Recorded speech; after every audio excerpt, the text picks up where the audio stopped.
We are reading from Srimad Bhagavatam, Canto 3, Chapter 5, text number 50.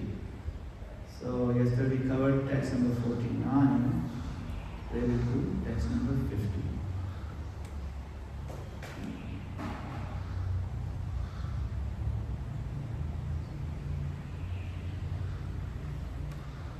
Tamna Surana Sisanvayana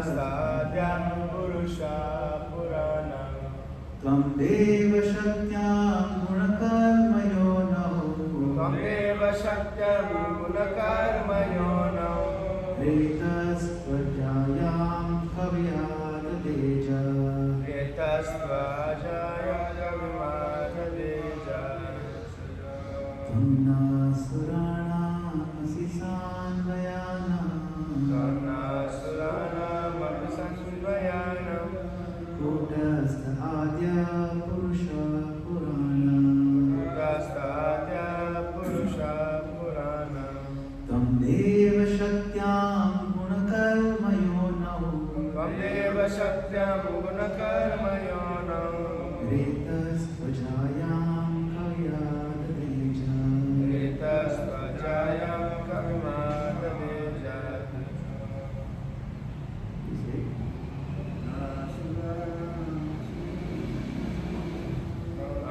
Suranam Asisanvayanam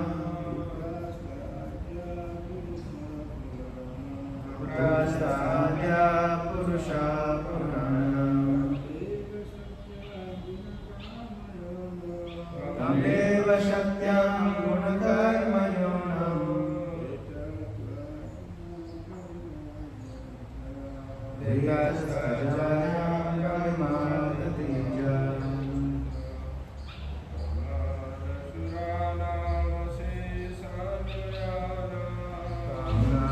Etastvajayam Kavimadadeja Sadya Purusha Puranam Deva Shakyam Gunakarmayonav Tameva Shakyam Gunakarmayonav Reta Sutvajayam Kavimadadeja Etastvajayam Kavimadadeja Tamna Suranam Apisanvayanam Kutastha Adya Purusha Puranam Tvam Deva Shakyam Gunakarmayonav Etastvajayam Kavimadadeja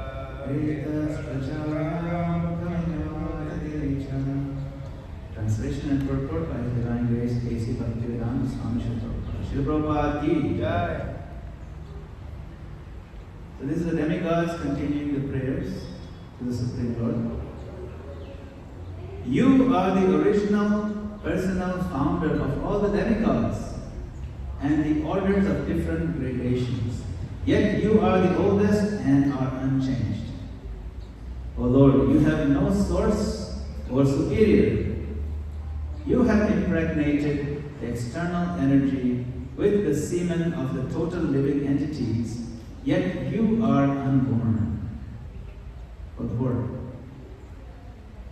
The Lord, the original person, is the father of all other living entities, beginning from Brahma, the personality from whom all other living entities in different gradations of species are generated. Yet, the Supreme Father has no other father. Every one of the living entities of all grades up to Brahma, the original creature of the universe, is begotten by a father. But he, the Lord, has no father. When he descends on the material plane, out of his causeless mercy, he accepts one of his great devotees as his father to keep pace with the rules of the material world. But since he is the Lord, he is always independent in choosing who will become his father.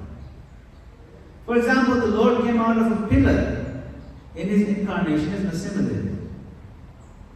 And by the Lord's causeless mercy, Ahalya came out of a stone by the touch of the lotus feet of his incarnation as Lord Sri Ram. He is also the companion of every living entity as a super soul. But he is unchanged. The living entity changes his body in the material world. But even when the Lord is in the material world, He is ever unchanged. That is his prerogative. As confirmed in the Bhagavad Gita 14.3. The Lord impregnates external or material energy. And thus the total living entities later come out in different gradations, beginning from Brahma, the first demigod, down to the insignificant ant. All gradations of living entities are manifested by Brahma and the external energy. But the Lord is the original Father of everyone. The relationship of every living being with the Supreme Lord is certainly one of son and father, and not one of equality. Sometimes in love, the son is more than the father, but the relationship of father and son is one of the superior and subordinate. Every living entity, however great he may be, even up to demigods like Brahma and Indra, is an eternally subordinate servitor of the Supreme Father. The Mahat Tattva principle is the generating source of all the modes of material nature. And the living entities take birth in the material world in bodies supplied by the mother, material nature, in terms of their previous birth. The body is a gift of material nature, but the soul is originally part and parcel of the Supreme Lord. Om Jnana-Timirandasya Jnana-Jana-Shalakaya Chakshuramitamina Tasmai Shri Gurave. I offer my humble obeisances unto the lotus feet of my spiritual master, who has opened my darkened eyes and filled my heart with transcendental knowledge. I further offer my obeisances to all of you Santa Vaishnavas and seek your kind permission and blessing that we may recite Srimad Bhagavatam this morning. So in yesterday's verse, we learned about how the demigods are asking Krishna, how can I offer my food? How can we offer all these resources they've given us? How can we offer it back to you in sacrifice so that we can be sustained by it?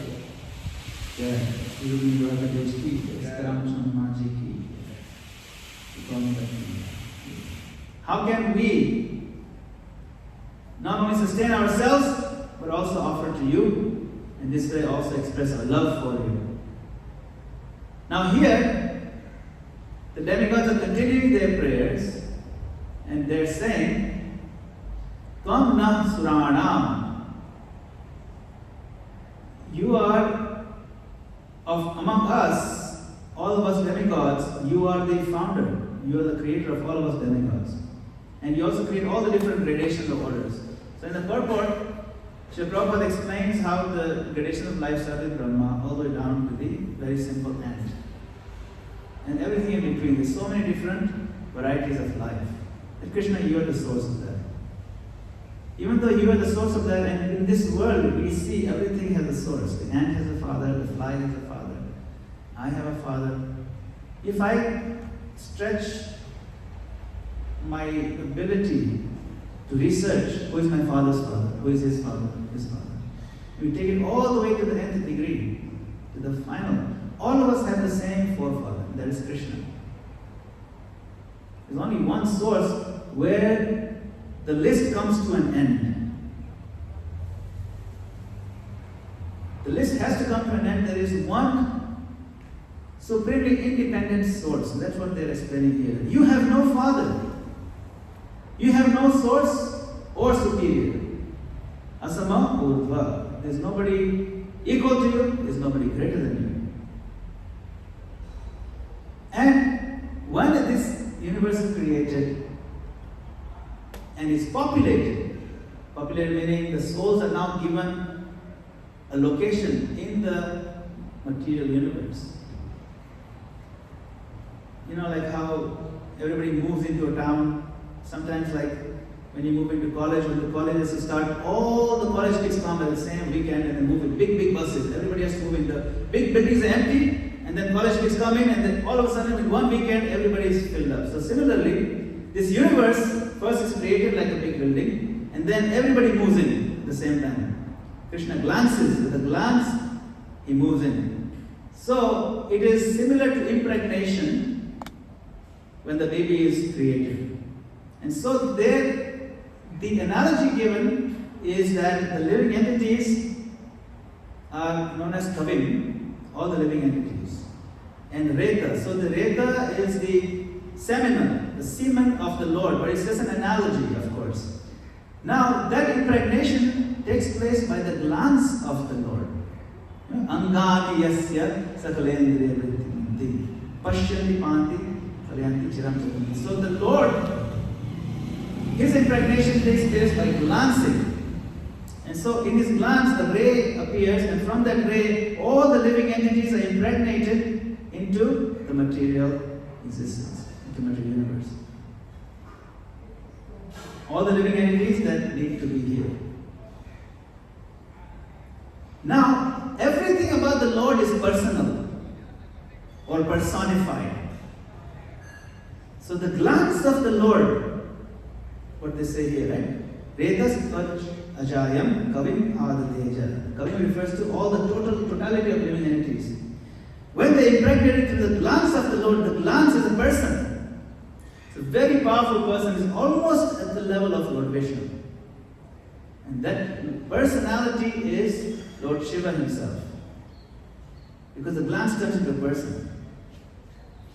Therefore, Lord Shiva is married to the material universe. So he's the one who comes in contact with the material universe. Even though the living entities came from Vishnu, via Vishnu, but because it is the glance, the rays that actually touch matter. So matter is also personified in the form of Durga Devi, or the totality of material creation, energy. And the living entities coming through, the glance is personified as Lord Shiva. Therefore, Lord Shiva is worshipped as Shiva Linga and Yoni combination. There's a reason why the symbolism is there. It's because the moving of all the souls into the universe is very similar to the impregnation of the world. The important thing for us when Krishna says that in the Bhagavad Gita that all living entities in this world have their origin in these two natures. See, there are two natures, the material nature and the spiritual nature. And Krishna says all living entities, I am the seed-giving Father, but they have their origin in both these natures. We all have in both natures. And that's what's written in the last sentence of this purport. It says, the body is a gift of material nature, but the soul is originally part and parcel of the Supreme Lord. See, so the body is material and the soul is spiritual. This idea is something that is, we'll see when you hear Prabhupada's lectures, is constantly telling us again and again, even though we've been practicing for some years, he reminds us. Because to really fully realize that I am not this body, that this body is a gift of material nature, but the soul is originally part of Krishna, in theory, we all can say it again and again, in theory. But in practice, when every single thought, every act of ours reflects this understanding, that is actually very rare. That's why it's called self-realization. The self-realized soul is certainly very rare. That is the project that we have taken on this life under the guidance of Srila Prabhupada, under the system. We follow this. The self-realized souls are actually very rare. We are working towards it. We have to work hard towards it, and that's Prabhupada wanted. One time, Srila Prabhupada, he called all his sannyasis. This is like maybe 1975. He called all his senior disciples, devotees, all sannyasis and very, very senior GBC men, and he said, I want to have a meeting. Sat down. Okay, he want to tell us something important, nothing new. I want you all to understand very seriously and deeply that you are not this body. You are spirit, soul, servant of Krishna. That is all. I mean, these sannyasis have been preaching this message again. They are already preaching it. They have read it a million times. Prabhupada is telling the leaders, don't think, he's saying, don't think that you are fully self-realized. He's trying to remind them. Just because you keep preaching, you become sannyasi, or you become great leaders, you become temple presidents, you become, GBCs, he's given GBC titles, he's given so many senior devotees he gave. Doesn't matter, he says. Don't ever forget this, yet not this body. So that's a project that we've all taken on. The material nature is actually very difficult to surmount. Devi Esha Gunamai Mama Maya Davatya Mameva Ye Prabhutinte Maya Nidantarantite. This material energy is very, very difficult to defeat. You can't cross over. Esha Gunamai Mama Maya Davatya. But Mameva Ye Prabhutinte Maya Nidantarantite. But it's possible. It's possible if you surrender to me. One time Srila Prabhupada was standing in front of the altar and he was taking darshan for a very long time and tears were coming down his eyes, streaming. And one disciple saw Prabhupada. Then later on he asked Srila Prabhupada, I saw that you are so absorbed in darshan and so many tears are coming from your eyes. Would you please share with me what that is about? Prabhupada said, I was praying to Krishna that I don't fall in Maya. The devotee was amazed. Prabhupada, there's no question of Prabhupada falling in Maya. He himself has brought so many hippies and fallen souls out of Maya. How can he fall into Maya? But he's setting the example for his students to understand. Never underestimate the power of Maya. No matter how great you think you are. Always remain humble in front of the power of material energy, because the material energy is incredibly powerful, and the only way we can cross over is when we are surrendered to Krishna. The surrender to Krishna is not something trivial. Even as we are trying to surrender to Krishna, we may think we have become advanced. Of course, people in the outside world, they think they have also become advanced. They think they have become free. There is a prayer by the demigods to Krishna in the womb. Where the demigods are praying. Ye arvindakshara muktamaninas vayasthabhavad avishuddha buddhya arudya kritsena param padam tata padanti yada anavrita vishmadandaya. That all these other people who are not pure devotees, ye and ye, arvindakshara, lotus-eyed Lord, vimuktamaninas, they think they are vimukta, they think they are liberated. Vayasthabhavad avishuddha buddhya. But their intelligence is avishuddha, it's impure. They try very, very hard to reach what they think is the parampadam. Aruhya, kritsena, parampadam tata. Kritsena means struggle really, really hard to reach the highest platform. They think they have reached now. I've made it, I'm successful. President of America thinks, yes, I made it, I'm now president. Or the richest man in the world says, I've made it, I'm now richest man. Politician in any country, presidents, richest man, or most famous scientists, I got Nobel Prize, Olympic winner at gold, I have made it. Parampadam. Even the impersonalists who are trying to get liberated, they think, yes, I have made it, I no longer care for the world. Patantiyada, they always fall down. Because what? One thing, anadrita yushmadandaya. They do anadar or niradar of your lotus feet, yushmadandaya. If they don't recognize Krishna, your lotus feet. Remember, Krishna is not even born yet. His lotus feet are just tiny in the womb of his mother. He's not even born. But yet, they are already praying to Krishna that unless people recognize your lotus feet, and in this regard, Srila Prabhupada says feet is important. One, because feet recognizes is a greater and you worship the feet. Second, feet implies a person. The light or energy cannot have feet. So you have to serve the person Krishna. You have to respect. They do anadar. Anadrita yushmadandaya. So, if we want to reach the platform of vimukta, fully liberated, then we have to surrender to Krishna. But surrender means what? What exactly does surrender mean? Surrender has 6 things. 6 things of surrender. One is to accept everything favorable for Krishna consciousness. We take all the processes as favorable. We chant Hare Krishna, we keep doing life. Two is give up everything unfavorable. Anything that's not favorable to growth spiritually, give it up. Then the third one, Avashya Rakhibe Krishna Vishwasa Palan. Certainly Krishna will protect me. So we have Vishwasa Palan.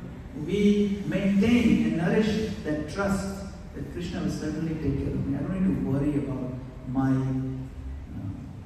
maintenance. So to the degree we worry about our maintenance, to that degree we are not surrendered. We can measure. We can measure our stress levels. If I'm stressed about my own food, so you can see how high of a bar that is. To give up everything that's bad, take up everything that's good, then our own internally we measure our stress levels. We have zero worries that no, Krishna will take care of it. Then there's Gopikta Varna. Gopikta Varna means I am fully, it's like all my needs is very similar to Avashya. Krishna will protect me, and Gopikta Varna, Krishna will maintain me. From damage or from harm, Krishna will protect me, protect my bhakti. Right? And then the other two is Dainya and Atma Nivedana. That's 6 of them. Dainya means maintaining a sense of softness and humility. When we interact with the Lord, when we interact with others, that's Dainya. Dainya of a person shows the level of surrender of the person to the Lord. And then Atma Nivedana means a sense that my Lord, I am yours, you are mine. I've given myself to you completely. So all these 6, when we take them to their natural conclusions, to the maximum possible capacity, then we can say we are surrendered. Then this Maya Metantarantite. Mam eva ye prapadyante Maya Metantarantite.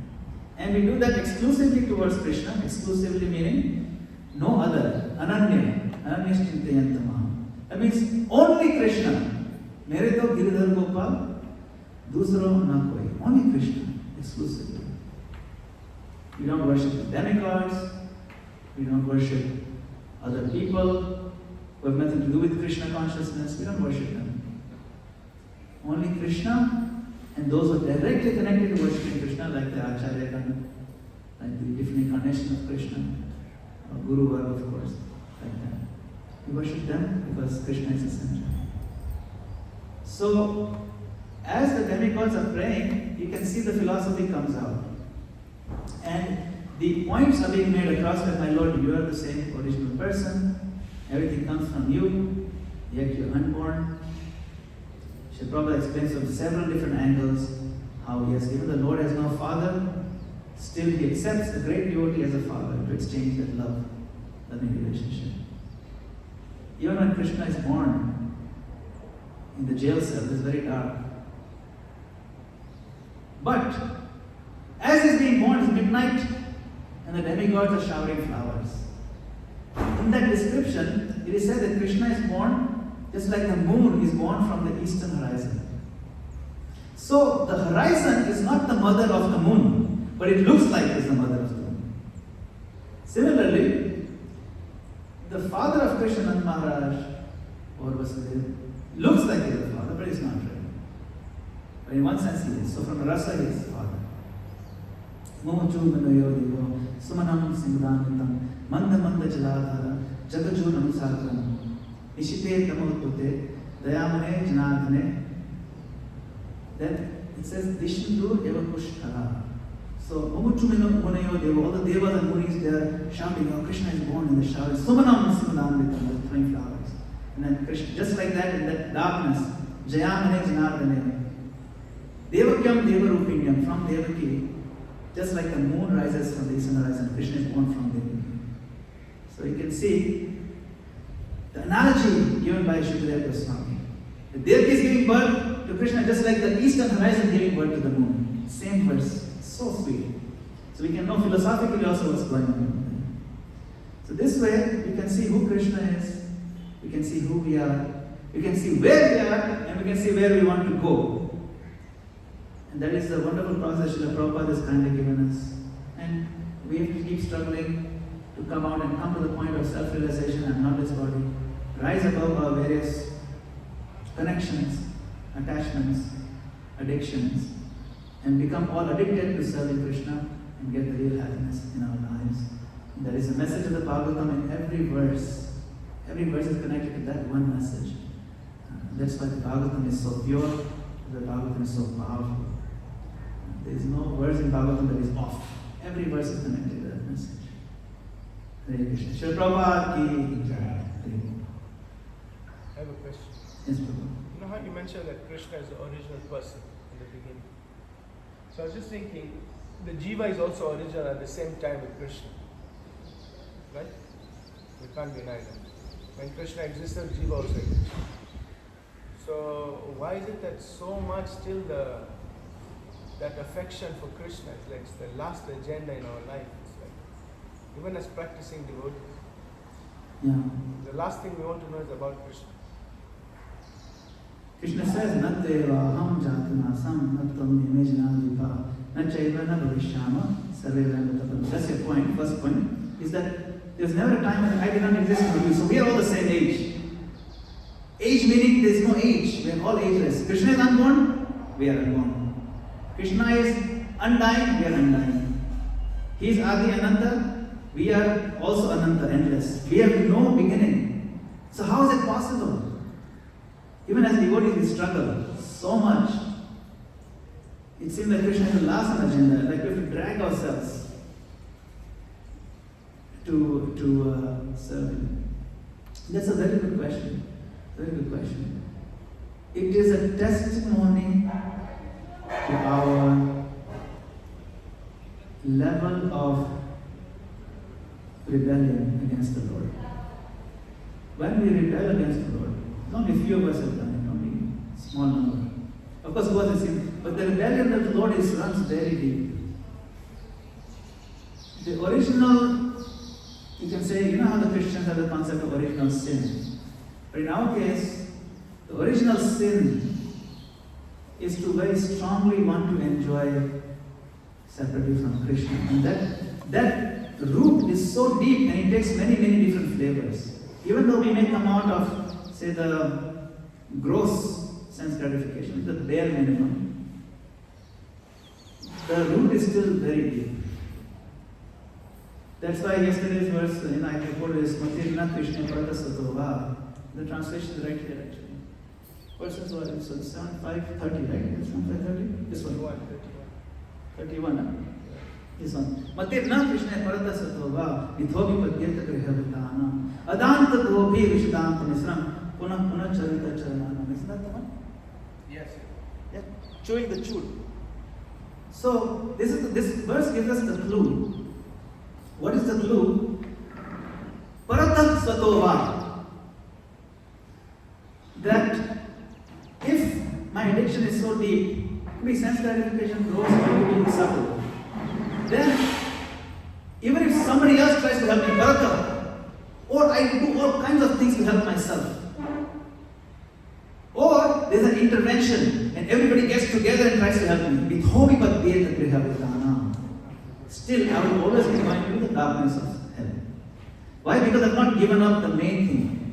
Main thing is Adanta Gobhi Vishatam, the very stubborn senses that have been addicted. That addiction has not been broken. The determination to enjoy has not been given up. We can stop enjoying for a while, but the root, determination, has not come out.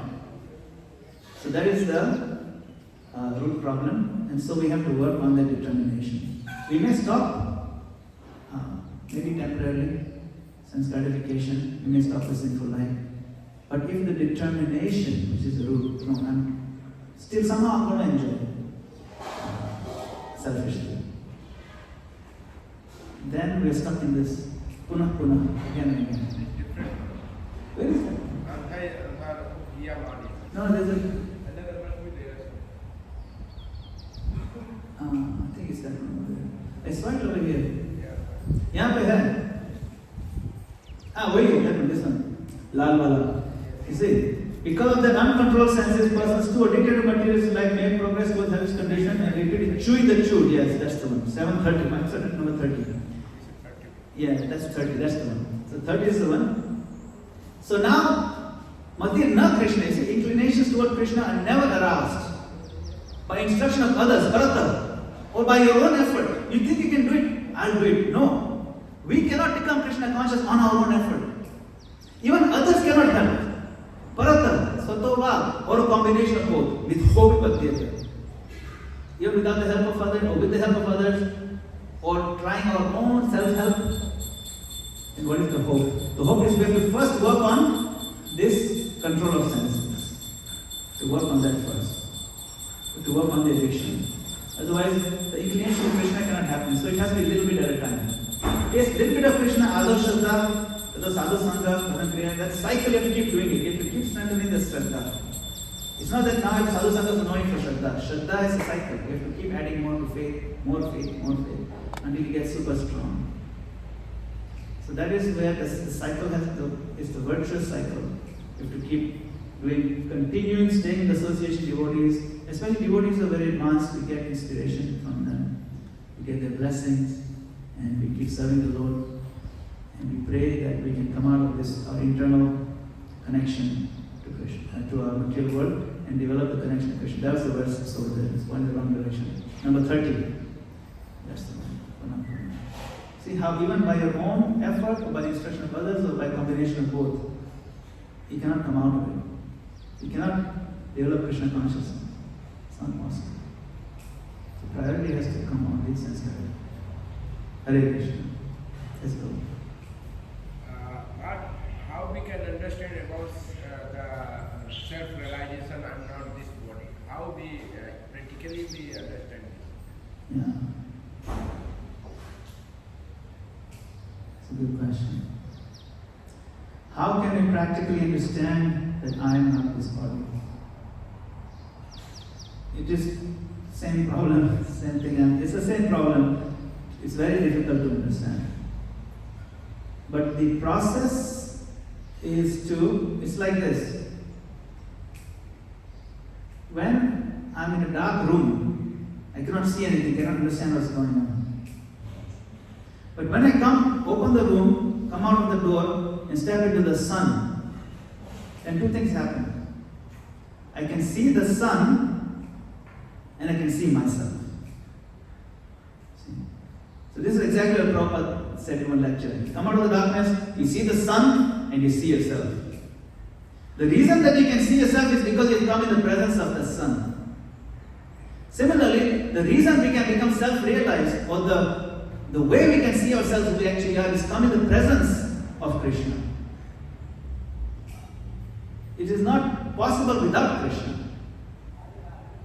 Because this material conditioning is darkness. Right? Krishna Surya Sama, Maya hai adhikar, jahan Krishna tahan nahi Maya adhikar. So our illusion is Maya. The thing I am this body is the illusion, I am Maya. It is Maya. But Krishna Surya Sama. So we have to try every opportunity, practical steps to come in the presence of Krishna. It could be in the form of coming in front of the deity. Suppose I'm complete drunkard, eating everything nonsense. But somehow or other, I start coming to the temple and see the deity. Gradually, it's like coming in the presence of the sun. It will have an effect.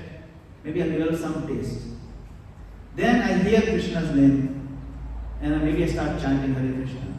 So, because Krishna's presence is very powerful in different ways, and devotees can inject it in our heart, then gradually, as we practice the process, we give up things that reinforce that I am this body. What are the things that reinforce that I am this body? Primarily, it is sense gratification. When it's like a scale, the scale for weight, measuring weights. So, when one goes down, the other goes up. When the other goes down, the other goes up. So, when sense gratification goes down, self-realization goes up. When sense gratification goes up, self-realization goes down. It's directly, inversely proportional. So, Krishna consciousness can help us move away from from sense gratification. I say, how can I give sense gratification? We cannot stop just like that drinking. We cannot just stop eating meat or bad things like that. We cannot just stop because something has to replace it. The soul is looking for ananda. Ananda mein bhyasa. So we cannot just stop. So we have to add prasada, we add dancing, we add festivals, we add dramas, nice things with the Krishna in the center. You cannot just empty the glass of ink. You have to add pure water until the ink is gone. Dhire, dhire. So the practical way is to incorporate so many different features of Krishna consciousness as much as possible. So there is no time for anything else. Practical way is to schedule. Should be so full of Krishna conscious things, there is no time for anything else. One time Srila Prabhupada was asked, Prabhupada, how is it that you are such a pure devotee? Prabhupada said, because I have no lust. Then the devotee became very sad. How can I know? I have lust. There's no possibility for me. I have only lust in my heart. Prabhupada is so pure. Then Prabhupada said, actually, he saw everyone became very sad. He said, actually, I have lust. But I have no time. See, I have lust, but I have no time. I have no time to run after these things. Because he doesn't have. So his clue he's giving us is that you make your life so you have no time for anything else. Then when we add Krishna more to our life, gradually we'll see who we are. Sense gratification goes down. Ekadashi we follow 2 vratas, we eat a little bit less. So slowly, it becomes like a coconut, where the inside of the coconut has shrunk. And so we are in the body, and the coconut shrunk, so the coconut is separated but still in that coconut shell. So we remain in the body, but we fully realize we are not in the body. So it's like coconuts moving around. See, like this. Not stuck to the body anymore. There is self-realization. But it happens gradually. Shanai, Shanai. Krishna is very kind. He's always with us in the heart. So if you pray to Krishna, then gradually this self-realization will happen. And by the mercy of Srila Prabhupada's teachings, by the mercy of devotees who are practicing Prabhupada's teachings, by the practice of the process, we can make progress. Practical ways. Srila Prabhupada, very nicely. So my also this understanding there about self-realization. Like for example, like student. Students when he realize importance of study, so he start to study. He start doing the study. So similarly, the realization means I am thinking, same how you explain. Once you understand, you are not, this body means you are in Krishna consciousness, practicing the Krishna consciousness. That is self-realization, my understanding. Like for example, if you go in, like sometimes we give the example, okay, we are not this body, so if somebody hit you, feel the pain. So this example I am not understanding this, because there is a great demons were there, like Madana-gopāla, Ravana, means they were more realized soul means, because they were, even the Hiranyakshipu was doing the austerity, he was not realized it was the body. And he was cutting, Ravana cutting his head to opening. So that is not self-realization. Self-realization means you start practicing anything about self-realization. If you are realize something, you start doing. That is self-realization. Now depends on how much you 100% doing, you have 1% doing. That is your percentage of self-realization. Gradually, yes. That is my understanding. Thank you. Perfect. Yes. When a student understands the importance of study, then they will make progress. Shri Prabhupada ki, Granthra Srimad Bhagavatam ki, Nitai Gopramante, Hare Krishna.